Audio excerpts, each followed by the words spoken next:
If there's one thing you need to take away from this review before you click off in about 30 seconds, it's that Civil War is a film that we don't deserve, but the one we absolutely need. In modern day apocalypse now, this film deserves to be seen on the big screen, not only as an epic war thriller, but as an eerie cautionary tale. Liberty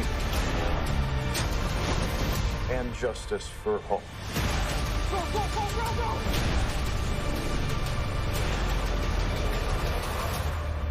God bless America.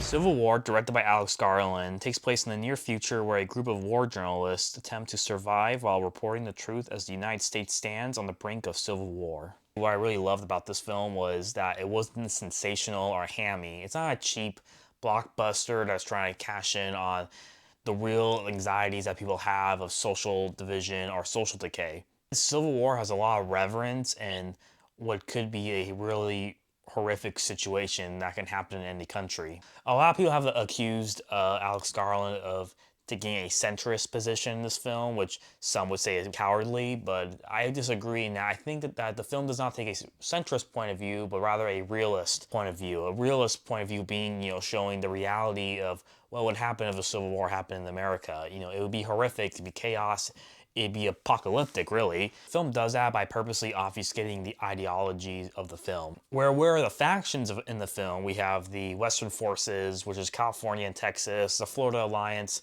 as well as the Loyalist states. But we don't really know what they're fighting for exactly. We don't know if they're conservative or liberal. Are they communists? Are they monarchists? So as a result, depending on where you fall politically, you're not going to shut down watching this film thinking, man, this film is villainizing me. Nor are you going to look at this film as a Red Dawn movie and start yelling at the screen for your side to kill their side. And by obfuscating the ideology in modern politics as hard as that can be, I think it allows the audience, including myself, to just sort of immerse in the film that Garland wants us to, where, to feel helpless and feel scared in a very chaotic conflict like this. And I think the film nails it in terms of tone and visuals and character. It's perfect. I also say this film was relatively surreal. I brought up Apocalypse Now before, and not only is Civil War and Apocalypse Now thematically similar, both films being symptomatic of the times that they were filmed in, illustrating how Americans were starting to feel disillusioned about the country and the country's future and what the country stands for. Civil War and Apocalypse Now are absolutely similar in that regard. But on top of that, they're very similar in terms of like the tonal and stylistic approach. Both have this surreal feel and at times feels almost like a fever dream as characters go on their journey towards their end destination. And not only are they facing physical obstacles, but they're facing obstacles that are, giving them spiritual and mental challenges as well. And the characters start to transform, sometimes in the worst case, or the course of the film, as the world around them starts to get crazier. I also gotta say the sound design is absolutely Oscar worthy. It's probably the best I've heard and experienced in years. It's scary good, it's scary real. The editing was also really good.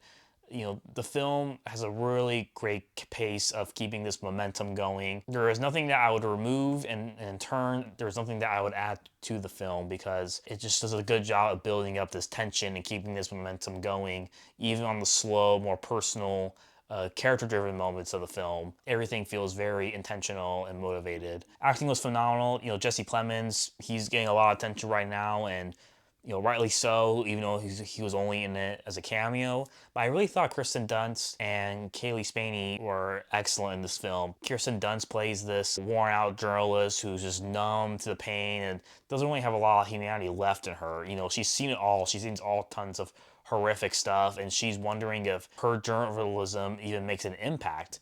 And of course, you got Kaylee Spaney, and she's this, very young, naive girl who thinks she's going to be like the best war photographer, but then quickly realizes the horrific situation she finds herself in and the trauma that comes with it. And of course, both these characters change throughout the film and sort of become like mirror versions of themselves. And it was very fascinating, not just in terms of script, but even in their performances. As they gradually start to change throughout the film, you could see it on their faces. It was very compelling, but also very realistic. Cinematography was good. I liked it. But I think that in combination with the editing I thought the film made really cool use of still photography. So of course the film's about like war photographers, who are trying to document the Civil War. And so the film kind of plays around with that when you're like right in the middle of these intense combat situations. And then it's so loud, the guns firing and people are screaming. And then you just hear the camera shutter and we cut to like a still photograph of what we're seeing, and everything kind of just stops just for a moment and everything just kind of pauses for this one still image that totally reflects the emotional and visual intensity of the scene more than you ever could with the actual moving cinematography. So overall, this whole review is just a long-winded way of saying I would give this film 5 stars. I think it's a modern classic, or at the very least deserves to be one. There's been a lot of films that have come out recently that try to tackle modern politics, and they kind of do it in a very hacky and overly self-indulgent way that totally lacks any self-awareness. But Civil War is not one of those films. Civil War has reverence and grace, and in combination with its actual filmmaking techniques, along with its handling of violence and moral nuance, this film definitely deserves a viewing as well as respect.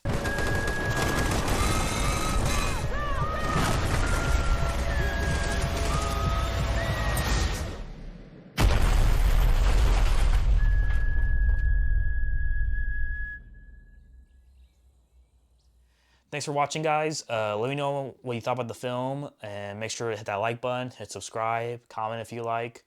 See you next time.